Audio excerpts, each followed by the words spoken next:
एक चीज मैं बोलूंगा आपकी पीड़ा सर, इस महाविद्यालय परिसर में आदमी तभी आता देखिए है। आर्थिक रूप से संपन्न है, वो तो अपने बच्चों का यहाँ दाखिला कराते नहीं है। हम जैसे मध्यम वर्गीय परिवार के लोग अपने बच्चों का यहाँ पे दाखिला करवाते हैं। कल के मामले से सर, पहले बात सुन लीजिए, कल के मामले से हम सभी के जो पेरेंट्स हैं बिल्कुल सख्ते में आ गए हैं। कोई अपने लड़की को यहाँ पे दाखिला कराएगा और इस प्रकार से कोई सड़क छाप मजनू आकर ऐसा हरकत कर देगा। और पहली बात, आप क्या कार्रवाई करवाएं? 151 क्या होता है आपको भी पता है। पुलिस उसको संरक्षण दे रही है। अगर पुलिस उसका संरक्षण न देती तो मैं आपको बता दूं, उसको तो सबक सिखाना हम सब अच्छे तरीके से जानते हैं और सबक सिखाएंगे भी। ये खुला चैलेंज है। मैंने कहा उस आवारा लफंगा आज लड़कों में क्लासरूम में और उसके बाद से दूसरा एक वीडियो उसने वायरल किया। एक बात है सर, मेरी बात आप सुने। कॉलेज प्रबंधन है सर, कॉलेज प्रबंधन का काम है कि कॉलेज की गतिविधियों पे नजर रखना। आए दिन ऐसी घटनाएं होती सर बात वही सब चीजें है सर। मेरी बात बड़ी है, समझिए। अच्छा। एक मिनट आप सुनिए शुभम भैया। सर एक बार एक रिक्वेस्ट हमारा, जो पहले घटना घटी, जो पहले घटना घटी है ना, आपके यहाँ जो कार्यक्रम हुआ विद्यालय के महाविद्यालय के अंदर, उसमें आप क्या कार्रवाई कर रहे हैं और वो कार्रवाई कितने दिन में सुनिश्चित हो जाएगी? कल की जो घटना घटी, आचार्य तेरी मनमानी नहीं चलेगी, नहीं चलेगी, नहीं चलेगी। आचार्य तेरी मनमानी नहीं चलेगी, नहीं चलेगी, नहीं चलेगी। भारत प्रशासन मुर्दाबाद, मुर्दाबाद, मुर्दाबाद। भारत प्रशासन तेरी गुंडागर्दी नहीं चलेगी, नहीं चलेगी। भारत प्रशासन तेरी गुंडागर्दी नहीं चलेगी, नहीं चलेगी। लो जिहाद को बढ़ावा देना बंद करो, बंद करो, बंद करो। लो जिहाद को बढ़ावा देना बंद। अनुशासन समिति मुर्दाबाद, मुर्दाबाद, मुर्दाबाद। अनुशासन समिति मुर्दाबाद, मुर्दाबाद, मुर्दाबाद। पठन वातावरण बिगाड़ने वाले असामाजिक तत्वों के विरुद्ध कार्रवाई सुनिश्चित करने बाबत महोदय, जैसा कि 2 दिवस पूर्व एक वीडियो सोशल मीडिया पर देखने को मिला, जिसमें पाश्चात्य सभ्यता से प्रभावित एक युवक डिग्री कॉलेज बैढ़न की एक बेटी को गुलाब फूल भेंट कर रहा था। जब यह कृत्य कारित किया जा रहा था तो वहां पर सैकड़ों की संख्या में छात्र और छात्रा उपस्थित थे। इसी तरह से कुछ दिन पूर्व कक्षा के अंदर ही अश्लील भोजपुरी गानों के माध्यम से डांस भी किया जा रहा है। ये वीडियो भी हम लोग के पास है, उसका भी वीडियो वायरल हुआ था। जो बार बार ऐसी घटना हो रही है, सिंगरौली जिले के दूरस्थ स्थित गांवों से बैढ़न डिग्री कॉलेज में विद्यार्थी पठन हेतु आते हैं। ऐसे में अगर उनके सामने ये सब होता है तो स्वाभाविक है कि आंशिक रूप से इसका प्रभाव उन बच्चों के ऊपर भी पड़ेगा जो समाज को दूषित करने के लिए होगा। अपितु इस बैढ़न इस प्रकार की गतिविधियों से न सिर्फ वातावरण दूषित होता है, अपितु बैढ़न डिग्री कॉलेज जैसे प्रतिष्ठित मंदिर की गरिमा को भी चोट पहुंचती है। अभिभावक बड़े ही विश्वास के और उम्मीद के साथ अपने बच्चों को यहाँ भेजते हैं। इस प्रकार की घटनाओं से उनके विश्वास और उम्मीद को भी धक्का लगता है। ये सारी चीजें किसी प्रकार से स्वीकार योग्य नहीं है।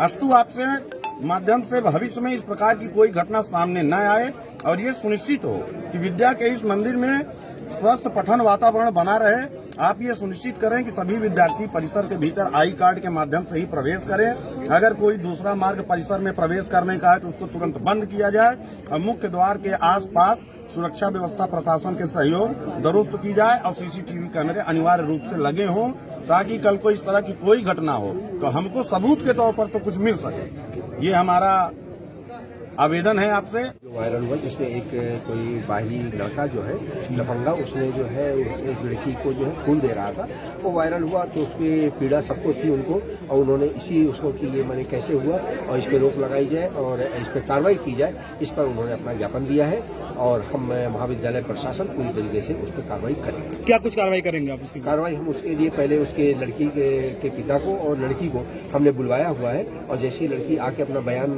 बताती है कि कैसे क्या हुआ और उसके बाद जो उचित कार्रवाई होगी की जाएगी। आए दिन अभद्रता होती है लड़कियों से यहाँ पर? नहीं, आए दिन तो नहीं होती है, ये घटना घट गई है और हमने और इसके बाद में भी मैंने मेरे और मेरे अनुशासन अधिकारी तमाम लोग जो है इसमें क्लासरूम में भी हम यही कहते हैं अपने बच्चों जो कि 7000 बच्चे इस कॉलेज में पढ़ते हैं तो उनके लिए सबको एजुकेट करना बहुत मुश्किल हो जाता है, लेकिन क्लास में हम ये कहते हैं कि अगर कोई घटना आपके साथ होती है या कोई आपको टीच करता है, आपको घूर के इवन देखता है जो कि महिला उत्पीड़न में आता है, आप मुझे बताएं, मैं उसके लिए तुरंत महाविद्यालय प्रशासन उस पर कार्रवाई करेगा। पुलिस की लापरवाही मानते पेट्रोलिंग नहीं होती यहाँ पर?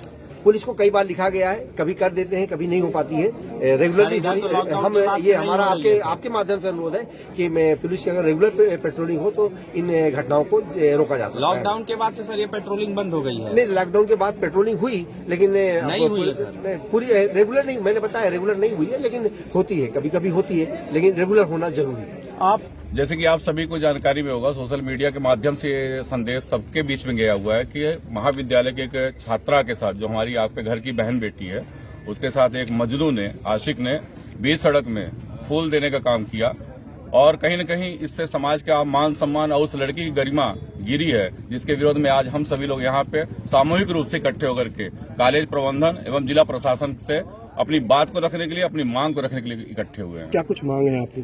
सबसे पहली मांग तो यह है कि जो वीडियो वायरल हुआ, जैसा पता चला कि जिला प्रशासन ने 151 के तहत कार्रवाई किया है, तो लोकतंत्र के चौथे स्तंभ के माध्यम से मैं यह कहना चाहूंगा कि क्या किसी के मान सम्मान की कीमत या किसी के मान सम्मान की रक्षा 151 की कार्रवाई से पूरी हो सकती है?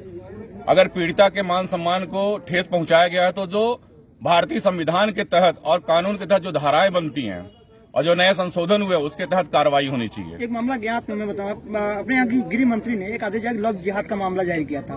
खुला में एक गैर लड़का है जो कॉलेज में पढ़ता नहीं है, गेट के सामने की बात है, और प्रचार बोलते हैं मामला बस संज्ञान में आया है, अभी तक कोई कार्रवाई नहीं हुई, 2 दिन मामले बीत गए और लड़के में 151 धारा। फरियादी कौन है फिर? फरियादी चूंकि हो सकता है कि लड़की के पक्ष के लोग, चूंकि सम्मान की रक्षा के लिए होता है कि हमारे परिवार की अगर बहन बेटी के ऊपर कोई अंकुश लगता है तो हम लोग इसीलिए आज कहीं न कहीं प्रताड़ित हो रहे हैं कि हमारे घर परिवार के लोग अपनी बात को दबाने का काम करते हैं, उसको जबकि प्रशासन के सामने रखने की आवश्यकता है। लेकिन अगर यह सोशल मीडिया के माध्यम से खबर चली है तो इसी को संज्ञान में लेते हुए प्रशासन ने जो 151 की कार्रवाई की वह पूरी कार्रवाई नहीं है, वह अधूरी कार्रवाई है, और उस पर कहीं न कहीं संज्ञान में लेते हुए जैसा कि गृह मंत्री जी का आदेश हुआ था लव जिहाद को लेकर, उसके तहत कार्रवाई होनी चाहिए। करनी सेना कहीं 11,000 कहीं 51 रुपए घोषित किया कि जो मिलेगा उसे जूते से घसीट कर मारेंगे, ये देंगे, इनाम देंगे।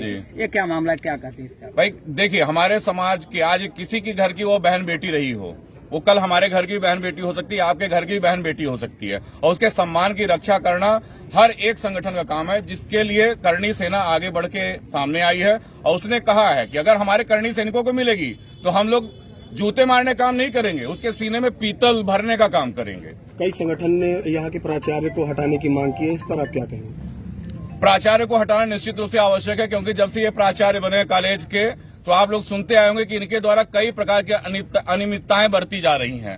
आप एक बात को ध्यान में रखें कि यह कॉलेज जो है छात्र एवं छात्राओं दोनों का है, लेकिन यहाँ पे सुरक्षा के कोई व्यवस्थाएं नहीं है, सीसीटीवी कैमरे नहीं लगे हुए हैं, सुरक्षा कर्मी तैनात नहीं है, महिला सुरक्षा कर्मी तैनात नहीं है, जिसके चलते कॉलेज परिसर में भी अभद्रताएं होती रहती हैं। लेकिन चूंकि कहीं न कहीं कॉलेज प्रबंधन का शिथिल रवैया ही इसका जिम्मेदार है, इसलिए सबसे पहले नैतिकता के आधार पर जिम्मेदारी लेते हुए प्राचार्य महोदय को यहाँ से स्थानांतरित करना चाहिए या निलंबित करना चाहिए। जिला प्रशासन अगर आपकी मांगों को पूरा नहीं करती है तो आगे की रणनीति क्या बनी है? करनी सेना जो कहती है करने के लिए बाध्य रहती है। आज मैं करनी सेना के मंच से तो नहीं बोला, लेकिन एक सामाजिक मंच की हैसियत से बोल रहा हूं कि अगर जिला प्रशासन या विश्वविद्यालय प्रबंधन अविलंब 1 सप्ताह के अंदर इस विषय को संज्ञान में लेते हुए दोषियों के विरुद्ध कार्रवाई नहीं करता और महाविद्यालय प्राचार्य के विरुद्ध कार्रवाई नहीं करता है, तो करनी सेना, हिंदू जागरण मंच, बजरंग दल, इन सबका मैं आह्वान करूंगा, शिवसेना, इन सबका मैं आह्वान करूंगा कि आप सब एक साथ सामने आए और अपने समाज की, वह लड़की किसी भी समाज की, हमसे उससे मतलब नहीं है, अगर हिंदुस्तान की बहन बेटी के साथ अभद्रता हो रही है तो हम सबको एक मंच पे आके इसका खुला विरोध करना है। और सिंगरौली जिले में ऐसी कोई घटना नहीं घटने देनी है जिससे हमारा यह सिंगरौली दिल्ली और बंबई की तरह जाना जाने लगे। जिले में निर्भया पेट्रोलिंग, जो दिल्ली कांड हुआ था तो जिले में निर्भया पेट्रोलिंग करती थी पुलिस ही, आज जिले में लगभग कई साल भर से निष्क्रिय है, और जब बात होती है तो कहते हैं कि यहाँ गाड़ी खराब है, बड़ा क्षेत्र है, ऐसे मामले को टाल दिया जा रहा है। मुख्यमंत्री बोलते हैं कि यहाँ की बहन बेटी सब सुरक्षित है, भारतीय जनता पार्टी की सरकार है, सांसद विधायक इनके हैं, जनप्रतिनिधि इनके यहाँ के मंच पे बैठते हैं, सांसद विधायक इनके बैठते हैं, इनके लिए क्या कहेंगे? क्योंकि जिनकी मामा जी जो प्रदेश की मुखिया, उनकी कथनी और करनी में अंतर ये सर्वविदित है, सभी की जानकारी में। वो कहते कुछ है, करते कुछ है। उनके शासनकाल में कोई सुरक्षित नहीं है, चाहे हमारे घर की बहन बेटी हो, चाहे युवा हो, सभी लोग आज कहीं न कहीं प्रताड़ित हो रहे, परेशान हो रहे हैं। लेकिन जो आपने निर्भया पेट्रोलिंग की बात की, वह निश्चित रूप से एक सराहनीय पहल थी। मध्य प्रदेश शासन की माने या हिंदुस्तान के प्रशासन की माने, ये बहुत अच्छी एक व्यवस्था संचालित की गई थी, लेकिन धीरे धीरे वह सारी व्यवस्थाएं शिथिल हो गई। आज कहीं पे भी निर्भया पेट्रोलिंग आपको नजर नहीं आएगी। पहले एक जिप्सी कार यहाँ चला करती थी जिसका भय बना रहता था, लेकिन प्रशासन की उदासीनता के कारण वह जिप्सी आज नजर नहीं आती है कहीं पे भी। तो प्रशासन से भी यह आग्रह है कि वह अपनी व्यवस्था को चाक चौबंद करे, जिससे सबके मान सम्मान की रक्षा हो सके। एक साल छोटी सी और है, जो इसमें बंद कर देंगे या फिर 151 नहीं, इससे हम लोग बिल्कुल संतुष्ट नहीं है। 151 की कार्रवाई ऐसी कोई कार्रवाई नहीं है कि ऐसे मंचलों के ऊपर अंकुश लगाया जा सके। और इस मंच के माध्यम से, आप सभी के माध्यम से, लोकतंत्र के चौथे स्तंभ के माध्यम से मैं इस बात का शासन प्रशासन को भी, कॉलेज प्रबंधन को भी और सड़क चलते पंचर बनाने वाले जो मजनू हैं, जो चप्पल छाप मजनू हैं, उनको मैं आगाह कर देना चाहता हूं कि आज के बाद अगर आप लोग कॉलेज परिसर से लेकर के अब मुख्य मार्ग तक कहीं भी नजर आए और किसी भी बहन बेटी के साथ अभद्रता किए तो आपको जूते की माला नहीं पहनाई जाएगी। आपके साथ क्या दुर्व्यवहार होगा इसकी आपने कल्पना नहीं की होगी।